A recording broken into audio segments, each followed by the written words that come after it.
Muy buenas noches, son las 10 en punto de la noche, lunes 7 de junio. Nos acompaña esta noche en Vía V el presidente de la Xunta, Alberto Núñez Feijóo. Muy buenas noches. Muy buenas noches. Bueno, es usted el primer entrevistado que nos acompaña aquí en el plató de Vía V. ¿Qué le parece someterse a este interrogatorio delante de toda la redacción del periódico? Pues una oportunidad y además creo que una oportunidad muy interesante porque estáis debutando, estáis haciendo una tele autonómica, la primera televisión autonómica en Galicia, y por lo tanto para mí es una oportunidad que no me gustaría desaprovechar. Muchas gracias. Bueno, con el presidente de la Xunta hablaremos en los próximos 50 minutos aquí en V Televisión. Bienvenidos a la redacción central de La Voz de Galicia, bienvenidos a Vía V.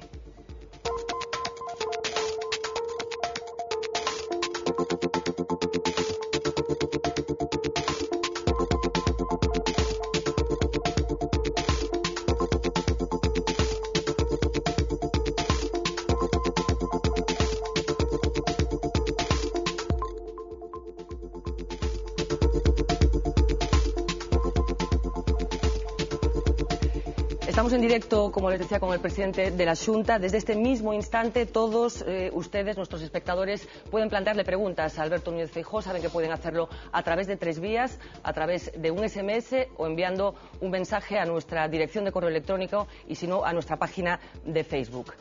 ¿Quién es Alberto Núñez Feijóo?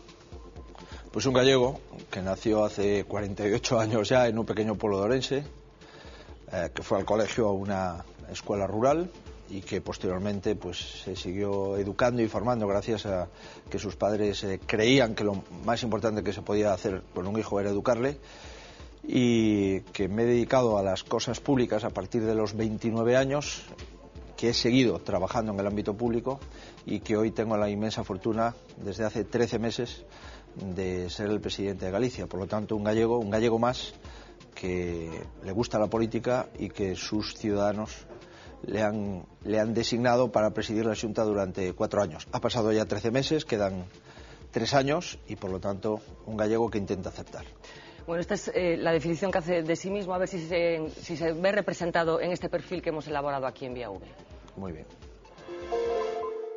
Niño diligente, joven empecinado y adulto ambicioso, 48 años. Su carrera como abogado le acercó a la política administrativa. Pepe Blanco todavía le debió unos apuntes de cuando coincidieron en la Facultad de Santiago. Asunto olvidado. El presidente de la Xunta respeta a sus más dignos rivales y negocia. Mano de hierro en guante de seda. Con el gobierno de Aznar privatizó Correos bajo el lema de un logro social. Lo mismo con el Insalud.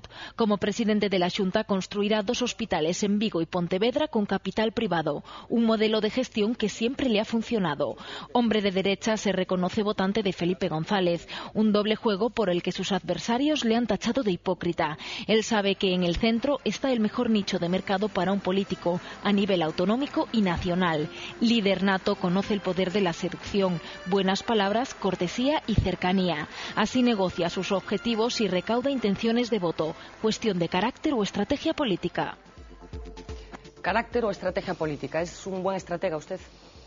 Bueno, no lo sé. Lo que sí sé es que creo que las cosas se han de decir, eso sí, una vez que las piensas, y creo que las cosas se han de hacer una vez que las dices. Y no sé si eso es estrategia, yo creo que eso es, bueno, sinceridad y trabajo. Yo creo que es lo que hemos de hacer.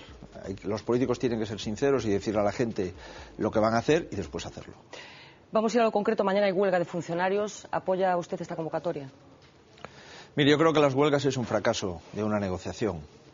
Comprendo pues el disgusto de los empleados públicos, porque no es normal, y de hecho nunca había pasado en nuestra democracia, que se rebaje de un plumazo las retribuciones para siempre de 150.000 empleados públicos gallegos o de 3 millones de empleados públicos de toda España.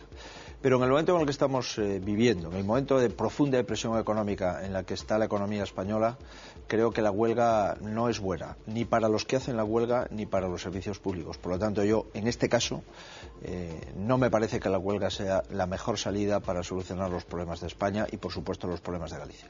Esta mañana ha presentado usted un plan estratégico para Galicia, que, si no me equivoco, estaba formado por 100 puntos. Convenza a una ciudadana descreída como yo de que va a servir para algo esta vez. Pues mire, este plan estratégico pretende hacer 2 cosas. Primero, planificar, y segundo, pensar realmente en los ciudadanos para ofrecerles un espacio de libertad y un espacio de bienestar en Galicia. Planificar es lo contrario de improvisar, y los gobiernos que planifican normalmente tienen un porcentaje de acierto superior a los que improvisan. Y este plan estratégico está pensado para toda Galicia, para una concepción de Galicia en la que todos formamos parte de una ciudad de menos de 3 millones de habitantes, y en esa Galicia global donde no importa si eres de la costa o del interior, sino que has de tener unos servicios similares. Este plan es una apuesta por los resultados, es una apuesta para que cada euro público tenga la mayor rentabilidad económica y social, y es una apuesta para conseguir entre todos la segunda modernización de Galicia. Este documento lo que pretende es, creo que cualquier gobierno europeo lo está haciendo, es saber lo que va a gastar y en lo que se va a gastar en los próximos 4, 8 o 10 años. Si no me equivoco, uno de los puntos que se plantea es que la convergencia de Galicia con Europa se produzca ya por el año 2020. ¿No es un plazo demasiado largo? Sí, pero es que son los datos que tenemos, son los datos que nos dan. Nuestra previsión económica, vamos a bajar los fondos estructurales, los fondos europeos, y por lo tanto vamos a tener menos capacidad de gasto. Las previsiones de ingresos a través de tributos y de impuestos no son optimistas, por lo menos en los 3 próximos años. Por lo tanto, estamos en un país que es el país con más paro de Europa, y Galicia no puede abstraerse a esa parte de España que es lo que es. Y por lo tanto, en una economía enferma como la española, creo que avanzar más no sería contar la verdad. Y como he dicho antes, intentamos hacer unas proyecciones reales. Si después se puede mejorar, bienvenido sea. Pero el próximo Xacobeo 2021, en ese entorno, espero y deseo que Galicia esté convergiendo al 100% con la media de renta de la Unión Europea. No queda mucho, quedan 9 años. Por lo tanto, son 9 años que tenemos que aprovechar. Hablaremos después del Xacobeo. De momento quería plantear una cuestión. Algunos analistas dicen que estamos viviendo el peor momento desde la Segunda Guerra Mundial. Esta misma tarde, hace un rato, el Ecofin le decía a España que no llega a las medidas de ajuste que se aprobaron hace unos días y que va a haber que apretarse todavía más el cinturón. ¿No cree que los ciudadanos esperan algún gesto especial por parte de los políticos, incluso la posibilidad de un gobierno de concentración? Mire, es cierto que España ha llegado tarde a la crisis porque la ha negado sistemáticamente, y es verdad que hay otros países que llevan trabajando para salir de la crisis desde el año 2007. Nosotros la primera decisión real que adoptamos frente a la crisis la hemos adoptado hace 15 días. Por lo tanto, la crisis le lleva 2 años de ventaja a la economía española. Además, España tiene una economía con unas características distintas a otras economías europeas.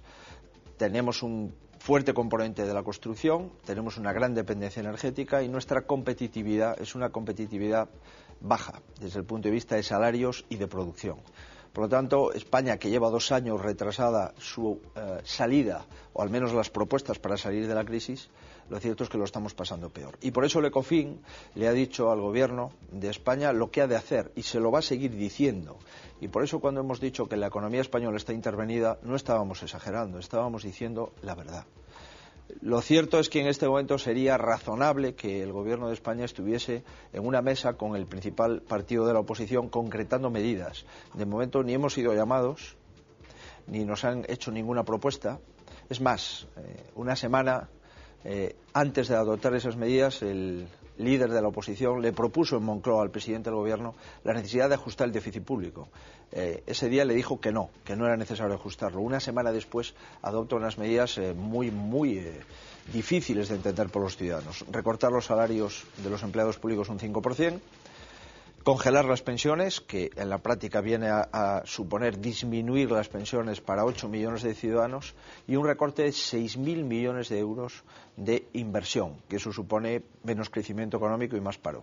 Yo creo que sí sería razonable que el Gobierno de España estuviese en este momento sentado con el principal partido de la oposición, concretando el alcance y contenido de las medidas que tenemos que adoptar. No son medidas, en cualquier caso, la mayor parte de ellas que hubiera tenido que tomar igual el Partido Popular si hubiera estado en la oposición, en el Gobierno, perdón. Pues mire, el Partido Popular, si hubiese estado en el Gobierno, lo primero que tenía que haber hecho es decirle a los españoles que estamos ante una profunda depresión económica y que estamos en una crisis económica profunda. Si usted recuerda el debate entre el señor Solbes y el señor Pizarro, en el año 2008, se negó la existencia de la crisis. Puedo entenderlo, aunque no compartirlo, que cuando hay elecciones los políticos nos olvidemos de decir algunas cosas. Lo que no puede ser es que después de ganar las elecciones el Partido Socialista, negando la existencia de la crisis, lo siguiese haciendo durante todo el año 2008 y todo el año 2009.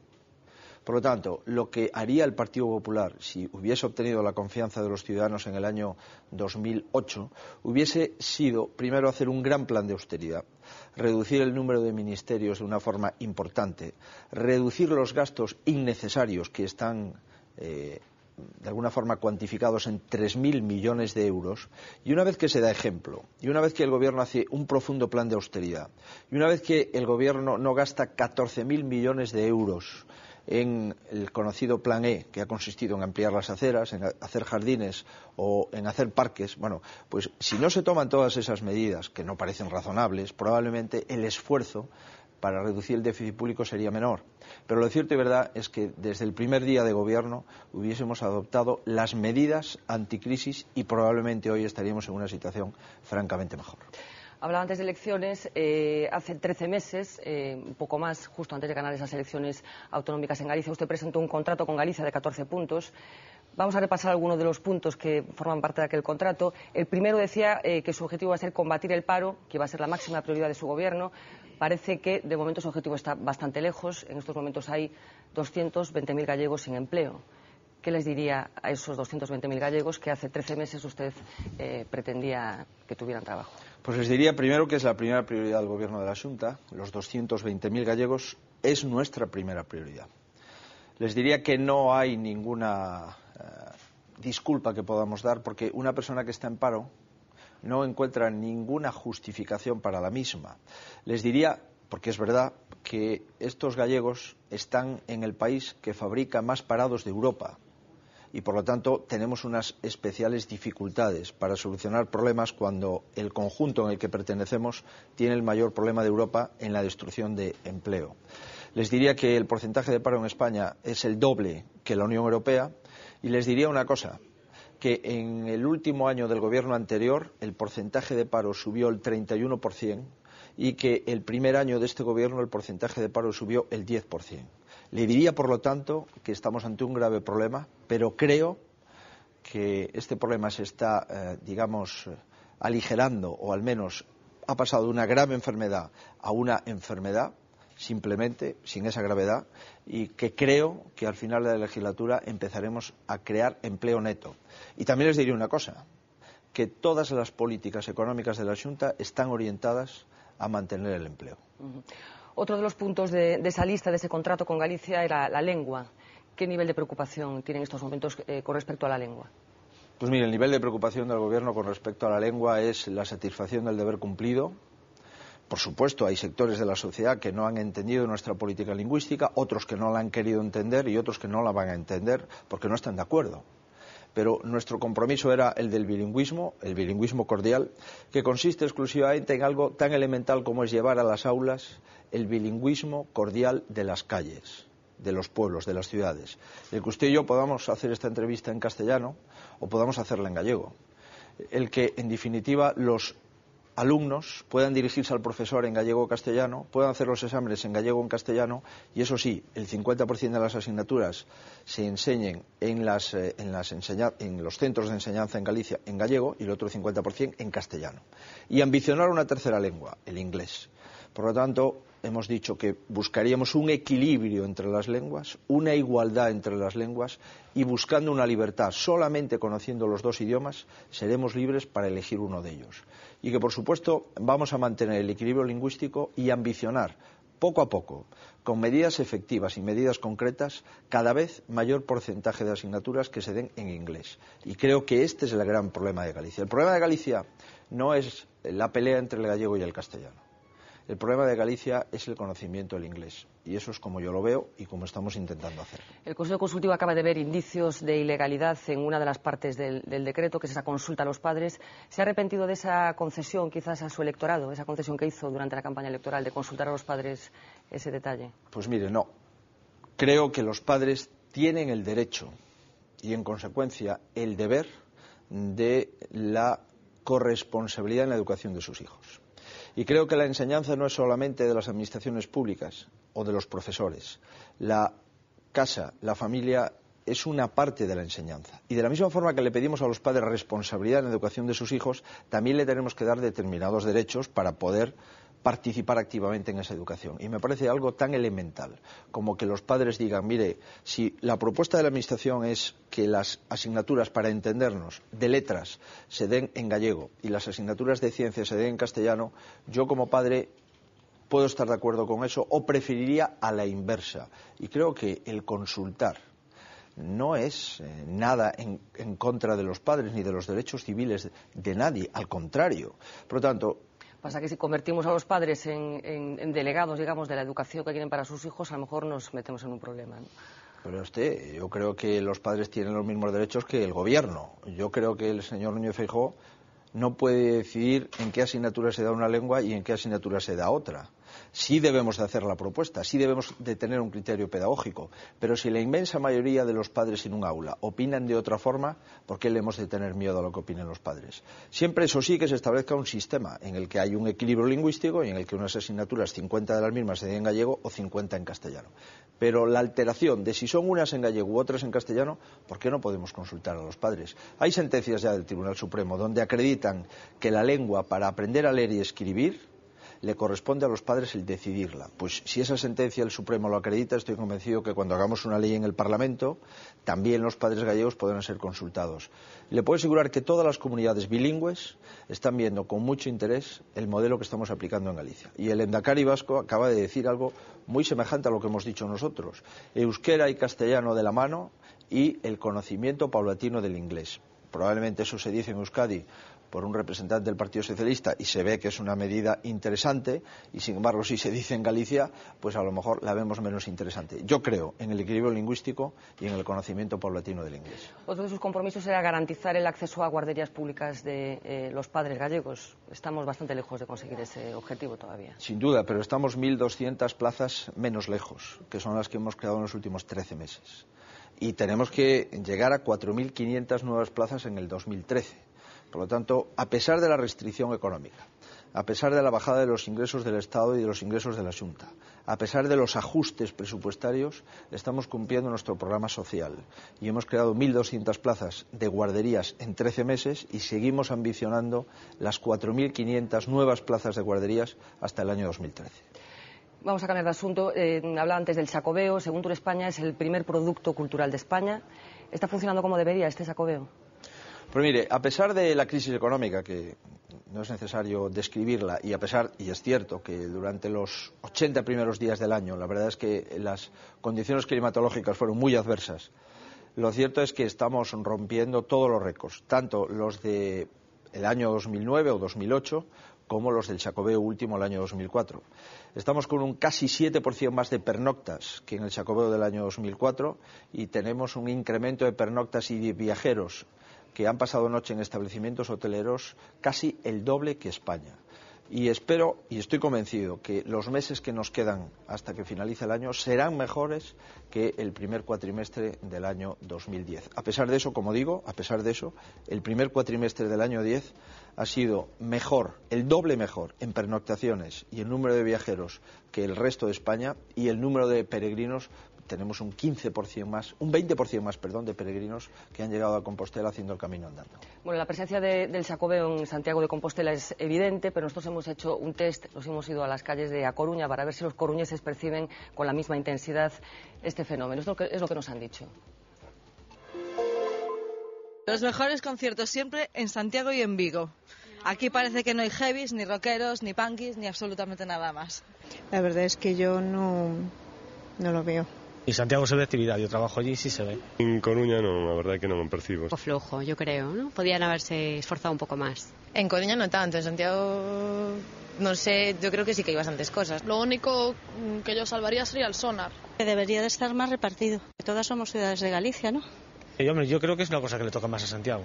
Hay bastantes actividades culturales, pero habría que potenciarlo mucho más. Yo, a nivel personal, pienso que está muy bien montado. Yo supongo que con la poca pasta que hay habrá menos presupuesto para estas cosas. Bueno, ¿no cree que el resto de Galicia fuera de Santiago se sienten un poco huérfanos de Xacobeo? Pues mire, la verdad es que nuestro objetivo no ha sido el contrario. De hecho, hemos sido criticados mucho en Santiago pues por pensar que el Xacobeo era un efecto para toda Galicia. Yo sigo pensando que el Xacobeo tiene el núcleo esencial, que es Santiago, la Catedral de Santiago, el Apóstol Santiago, pero que ha de irradiar a toda Galicia. Y eso es nuestro objetivo. Por lo tanto, sí creo, al menos los datos que tenemos, es que el número de pernoctes y el número de viajeros que hemos dado se refiere a toda Galicia, no se refiere solo a Santiago. Si usted va a Santiago es evidente que el Xacobeo está, digamos que cumpliendo muy por encima de los objetivos previstos. El Palacio de Congresos, por ejemplo, de Santiago prácticamente no tiene un solo día libre de eventos durante el año 2010, lo que queda del año 2010. Y hay muchos congresos que se están derivando de otras ciudades. Yo creo que el Xacobeo es un hecho que afecta a toda Galicia, aunque el núcleo fundamental siga siendo en Santiago. Bueno, comentábamos antes que lleva 13 meses, como presidente de la Xunta. Dígame 2 errores que ha cometido en este tiempo. Pues mire, seguro que más de 2. Yo creo que los ciudadanos... Dígame 2. Pues mire, probablemente el primero ha sido el dudar en cuanto a si podíamos o no podíamos mantener el complemento de las pensiones no contributivas.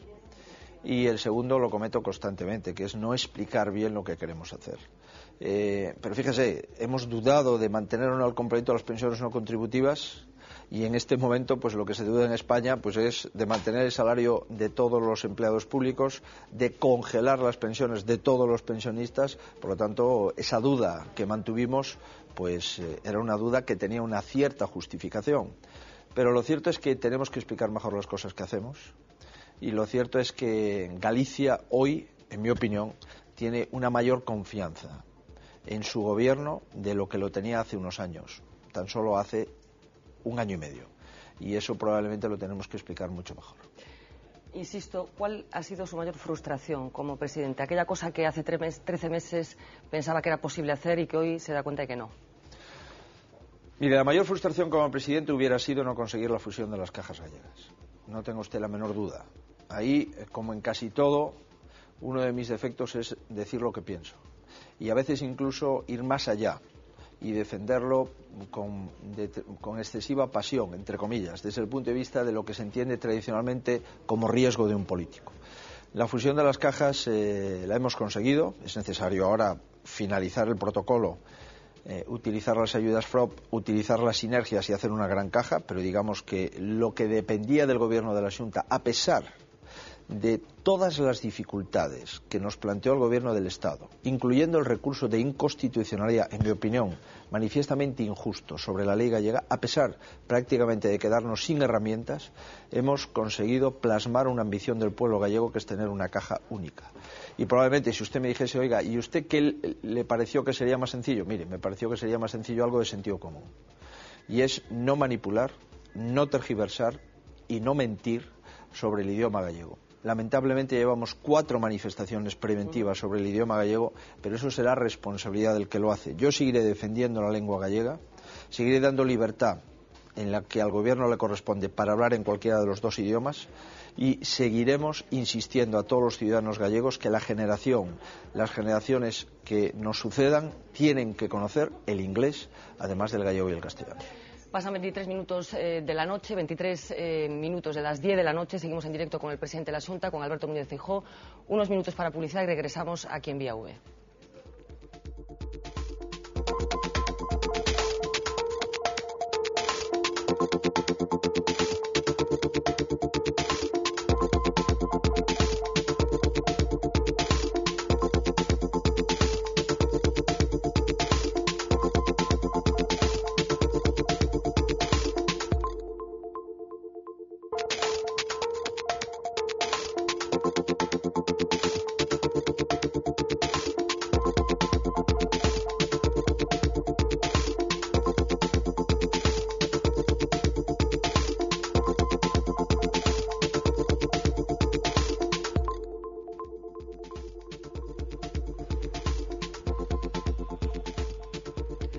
Pasan 30 minutos de las 10 de la noche, continuamos en directo aquí en el plató de Vía V, desde la redacción central de La Voz de Galicia. Nos acompaña el presidente de la Xunta, Alberto Núñez Feijóo. Me gustaría que viéramos juntos un pequeño vídeo y luego lo comentamos.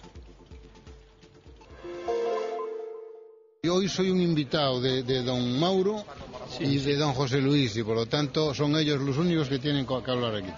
Creo que es un acto, si no oficioso, en donde coincidimos las dos cajas, y es como un inicio ya.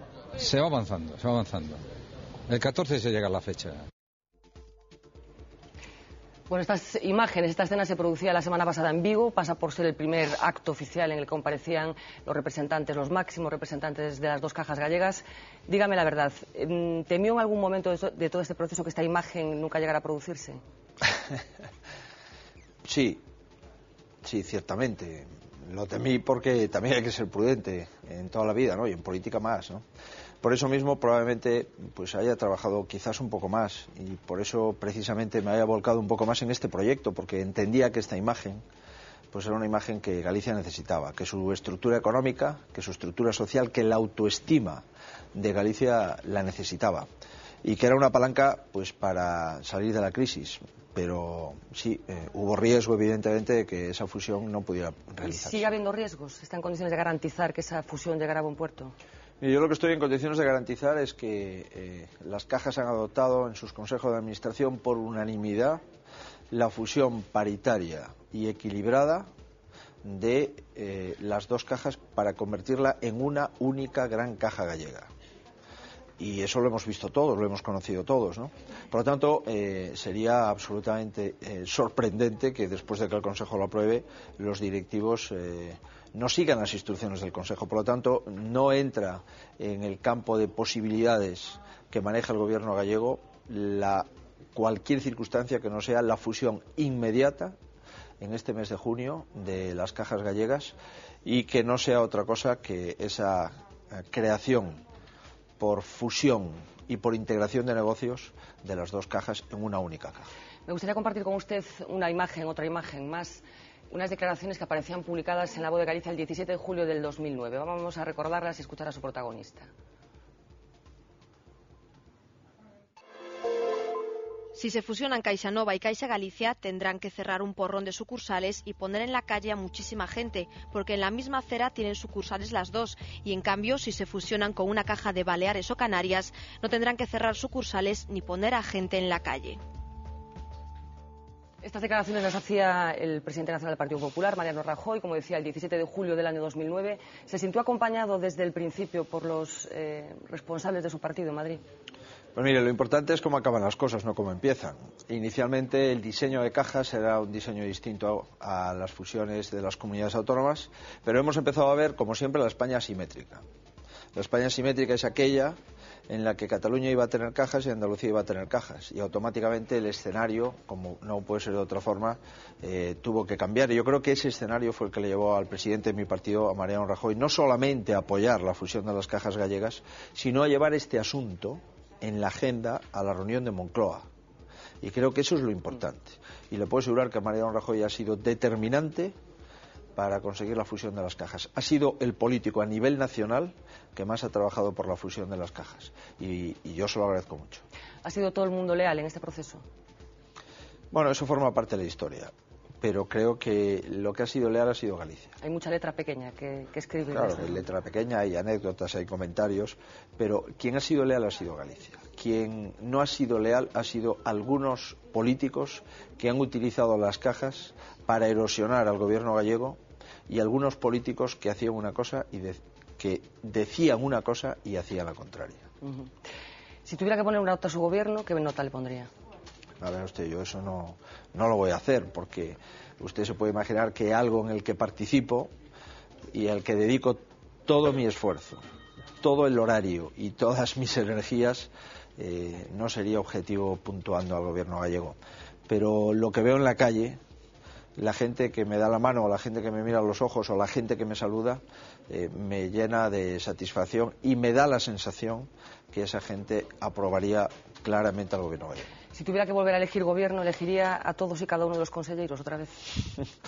Pues mire, si tuviese que volver a elegir gobierno, elegiría a la inmensa mayoría de los consejeros. Y le puedo asegurar que cada mes que pasa, el gobierno está más consolidado, y cada mes que pasa, los consejeros están mejor. Y yo espero y deseo también que cada mes que pasa el presidente esté un poco más a la altura. La inmensa mayoría no es la totalidad. ¿A quién deja fuera? No, mire, pero como usted se puede imaginar, no dejaría a nadie fuera en tanto en cuanto no he propuesto el cambio de ninguno.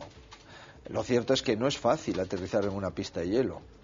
Hasta los pilotos más avezados a veces no pueden aterrizar. Y yo le puedo asegurar que el gobierno gallego aterrizó en la mayor pista de hielo en la historia de la autonomía gallega.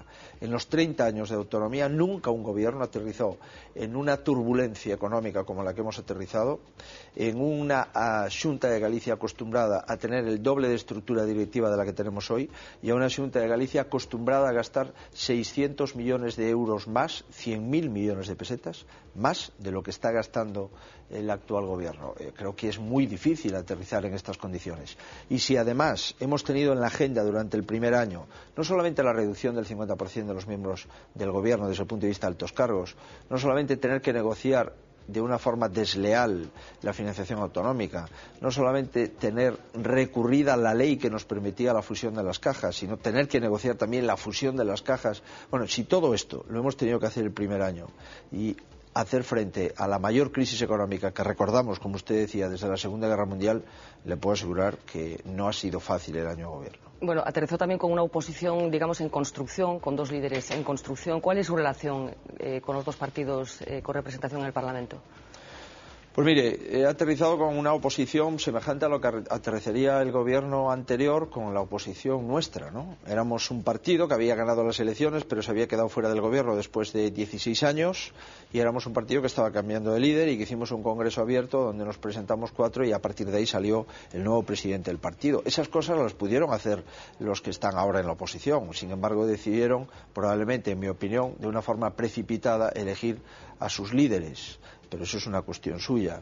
Lo que sí le puedo asegurar es que con el Bloque Nacionalista Gallego nos separan muchas cosas, muchísimas cosas, pero hay algunas que se puede hablar. Y si usted habla algo con los nacionalistas y llega a un acuerdo, normalmente lo cumplen.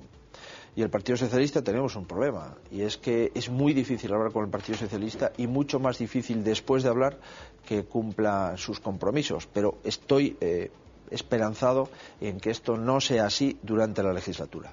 Le pongo un ejemplo. Esta mañana hemos presentado el plan estratégico. Hemos dicho que lo vamos a remitir a la Mesa del Diálogo Social y al Parlamento. Pues al cabo de 15 minutos, el líder del Partido Socialista, sin leer el plan estratégico, ya ha dicho que el plan estratégico pues es una gran mentira y que no vale para nada. Hombre, yo creo que si eso no se le llama precipitación, no sabría utilizar un mejor calificativo. Esta mañana 3 diputados de su partido visitaron la Consejería de Traballo para buscar pruebas de una supuesta financiación ilegal del Partido Socialista. ¿Qué encontraron? Pues mire, eso lo tienen que decir los diputados. Lo que sí es muy común, y nosotros ya en la anterior legislatura pedimos ver documentación, a veces no se nos dejaba ver, otras veces se nos dejó ver una parte, es muy común que se pueda ver, como cualquier administrado que tiene interés legítimo en un expediente, que los diputados puedan ver expedientes para poder saber cómo gastamos el dinero público. Y lo cierto es que diputados en mi partido que han estudiado documentación, pues creen que hay cosas que no cuadran. Creen que hay posibilidad de que más de 600.000 euros se hayan destinado a asociaciones pues que se creaban exclusivamente para el fin de contratar una serie de personas que trabajaban en las sedes de algún sindicato y en colaboración con un partido. Estas cosas, ya le digo, pues que se investiguen. Y creo, honradamente, que cualquier político, ya esté en el gobierno o en la oposición, tiene la obligación de que el dinero público se utilice para el fin para el que fue solicitado y, sobre todo, para el fin para el que fue concedido. Hoy el líder de la oposición, Manuel Vázquez, hablaba de esta visita que hoy hacían 3 diputados del Partido Popular. Vamos a escuchar lo que dijo hoy por la tarde. Feijóo decidiu montar un circo. Circo Feijóo. E o único novedoso que ten esta vez o circo é que por primeira vez na historia democrática, digo por primeira vez na historia democrática de Galicia, un partido puxo o goberno ao servicio do partido. Un partido al servicio del gobierno y viceversa. Mire, yo respeto muchísimo las opiniones de todo el mundo. Fíjese, en la legislatura pasada el gobierno del que formaba parte el señor Vázquez llevó al Parlamento una comisión de investigación sobre la ciudad, la cultura, y remitió las conclusiones al fiscal. Llevó al Parlamento una comisión sobre los tubos de una autovía, la autovía El Salnés, y hizo una comisión de investigación de quién había puesto los tubos. Pues supongo que el ingeniero director de la obra, no los conselleiros, ¿no? Y este mismo dirigente político, pues estamos acostumbrados, ha hecho 4 manifestaciones preventivas sobre la política del gallego, ha denunciado la composición del gobierno porque dice que no es paritario, ha denunciado a un miembro del gobierno y la ha llevado a los tribunales, en fin, y hasta hace poco ha dicho en el Parlamento pues que un miembro del gobierno había llevado un maletín con dinero público para financiar al Partido Popular en Venezuela. Bueno, yo creo que la credibilidad de cada uno, como es natural, depende de los demás. Yo prefiero ser prudente y decir que cuando hay una cosa que suena mal, se ha de investigar. Porque no pasa nada por investigar, al contrario, creo que es nuestra obligación. ¿Por qué en este asunto de la trama agraria, que se está llamando, el caso García, creo que quieren bautizarlo ustedes, no han ido al juzgado? Pues mire, porque cuando tengamos toda la información, supongo que los compañeros que están investigando este asunto nos dirán qué es lo que creen que debemos de hacer, y se podrá ir al juzgado o se podrá solicitar una comisión de investigación. Ya veremos lo que se puede hacer, pero lo cierto y verdad es que el primero que debería de esclarecer estos hechos es el Partido Socialista Obrero Español, que es el que ha dispuesto de estos fondos, y esto es lo que parece razonable. Y yo vuelvo a insistir, mire, si usted quiere investigar algunas de las cosas que hace el gobierno, está en su derecho. Y el gobierno, cuando es acusado de alguna cosa, tiene que dar explicaciones. Y esto es lo que creo que consiste el juego democrático. Cuando alguien cree que no ha hecho una cosa bien, pues tiene derecho a investigarla. Y cuando alguien es acusado de alguna cosa, tiene todo el derecho a dar las explicaciones. Si en vez de explicaciones procede el insulto o procede este tipo de manifestaciones, pues es una forma de interpretar la política. Yo no la interpreto así. Hemos sido investigados en la Ciudad de la Cultura, hemos sido investigados en los tubos de la autovía del Salnés, hemos sido denunciados en los tribunales por la formación del gobierno, hemos tenido una manifestación del gallego antes de que tomase posesión el propio gobierno. Bueno, pues, en fin, vuelvo a insistir. Aquí hay más de 100 millones de pesetas que parece que asociaciones creadas exclusivamente para cobrar esos 100 millones de pesetas tenían una relación directa con el Partido Socialista Obrero Español. Y esto es lo que se está investigando, y esto es lo que está investigando diputados que tienen todo el derecho del mundo a hacerlo. Mencionaba hace nada, unos segunditos, la Ciudad de la Cultura. Me da un pie estupendo para presentar el siguiente tema. Me gustaría que compartiera conmigo un gráfico que vamos a ver a continuación, en el que se va a desarrollar un poco la inversión inicial que estaba prevista para ese complejo, la inversión final y las cosas que se pueden hacer o que se podrían haber hecho con ese dinero que se destinó finalmente al Monte Gallás, a la Ciudad de la Cultura. A ver si estamos en condiciones de verlo. Ahí lo vemos. 108 millones de inversión inicial, 475 millones de inversión provisional en estos momentos. Le puede parecer demagógico el ejercicio que vamos a hacer, pero los números son así. Con ese dinero se podría haber hecho un hospital y medio como el de Vigo. Se podría haber ampliado el puente de Rande 2 veces, 7. Se podría haber construido un kilómetro del AVE, la zona más cara, en concreto el viaducto de Luya, 4,5 veces. Tenemos todavía más datos. Se podrían incluso haber construido 3 tramos de Vilagarcía-Catoira. Se podrían haber construido 899 guarderías, o se podrían haber habilitado 1.475 metros cuadrados de zona verde. La inversión sigue siendo una inversión necesaria, la de Gallás. Mire, si usted le pregunta a un ciudadano de Bilbao qué es lo que se podía haber hecho con el dinero invertido en el Guggenheim, seguro que antes de hacer el Guggenheim, pues le diría cosas como esta. Si usted le pregunta a un ciudadano de Barcelona cuánto ha costado la Expo de Barcelona, pues imagínese usted lo que le diría, porque ha costado más de 1.000 millones de euros. ¿Pero qué rendimiento le vamos a sacar a eso? Pues esto es la gran cuestión. Por lo tanto, estamos haciendo la mayor infraestructura cultural que en este momento se está haciendo en Europa. Hemos amoldado, a partir del año 10, el ritmo de ejecución a la crisis económica. Y de hecho hay 2 edificios de la Ciudad de la Cultura que en este momento hemos decidido no seguir construyéndolos. Vamos a poner de los 4 edificios 2 en el año 2010, los otros 2 en el año 2011. Y creo honradamente que la Ciudad de la Cultura es una inversión sin duda a largo plazo y por lo tanto discutida y discutible que en este momento se pueda realizar, pero estoy convencido que a medio y largo plazo la Ciudad de la Cultura es una gran oportunidad para Galicia. Y vamos a ver si somos capaces de rentabilizar esa inversión.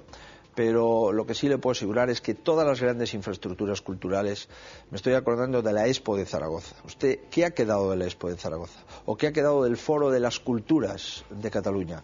El Foro de las Culturas de Cataluña cuesta el doble de lo que cuesta la Ciudad de la Cultura. Bueno, pero no vale criticar lo que hacen los demás para justificar